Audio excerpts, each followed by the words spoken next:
పెట్టారు అట్లాంటివి. Sir yeah sir justice Chandrachud U turn supreme పైన దాడి.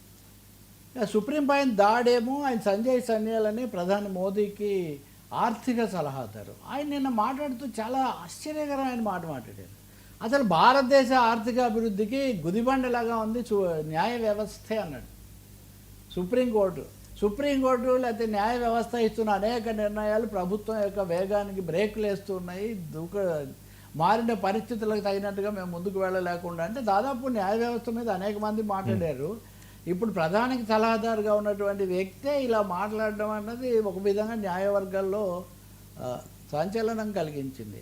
ఇంకా చాలా వచ్చాయి, అన్నీ నేను పోవట్లేదు. కానీ రెండోది మీరు అడిగిన జస్టిస్ చంద్రచూడ్, ఆయన మాజీ ప్రధాన న్యాయమూర్తి.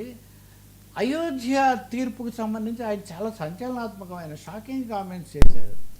ఆయనను అడిగారు కదా న్యూజిలాండ్ అనే ఆ ఇంటర్వ్యూలో, అప్పుడు జరిగిన దాని మీద ఆయన ఏమంటున్నాడు, అలా అయితే అక్కడ మధ్యలో ఇంతవరకే ఉండండి, ఈ రాముడు సీత విగ్రహాలు బాబ్రీ మసీద్ కాంపౌండ్లో పెట్టినప్పుడు ఆవరణలో ఇంతవరకే ఉండండి అని చెప్తే కాదని ముందుకు పోవడం పొరపాటు కదా అని విలేకరు అడిగితే అదే నిజమైతే అసలు అక్కడ మసీదు కట్టడమే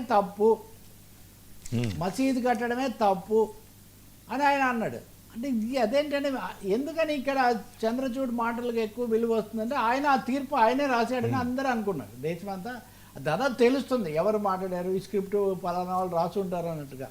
సో మీరు రాసిన తీర్పులో ఇలా లేదు కదండి అంటే, కాదు అక్కడ ఒక మత కట్టడం ఉండేది, మతపరమైన నిర్మాణం ఉండేది, ఆలయం లాంటిది, దాని మీద ఇది కట్టారు అన్నది అయితే మేము చెప్పాము.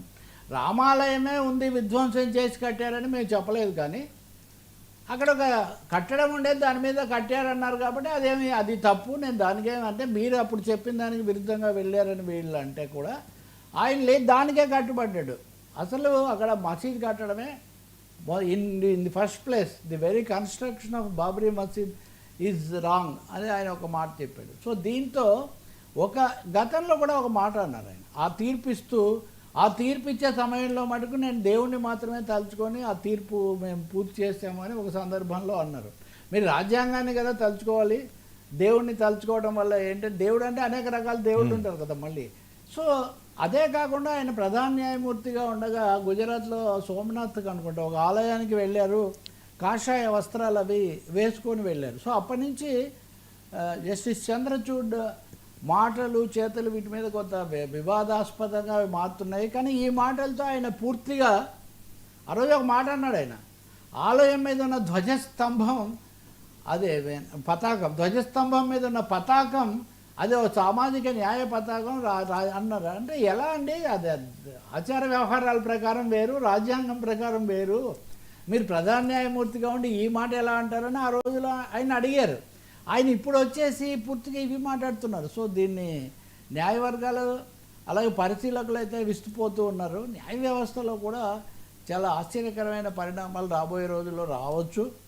ఇప్పుడు సంజయ్ సన్యాల్ చేసిన వ్యాఖ్యలు కూడా అటువంటి వాటికి కొంచెం ఒక హెచ్చరికగా ఉన్నాయి అని అనిపిస్తుంది. కాబోయే ప్రధాన న్యాయమూర్తి జస్టిస్ సూర్యకాంత్ ఆయన కూడా ఒక మాట అన్నారు. చాలామంది మెజిస్ట్రేట్ హైకోర్టులో న్యాయమూర్తులు కొంతమంది చాలా శ్రద్ధగా చూస్తున్నారు, కానీ అనేక మంది మటుకు సరైన తమ పాత్ర నిర్వహించడంలో విఫలమవుతున్నారని కూడా ఆయన ఒక వ్యాఖ్య చేశారు.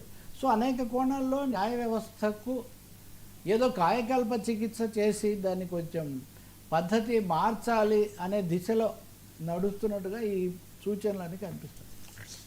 థ్యాంక్ యూ సో మచ్ రావు గారు. ఇది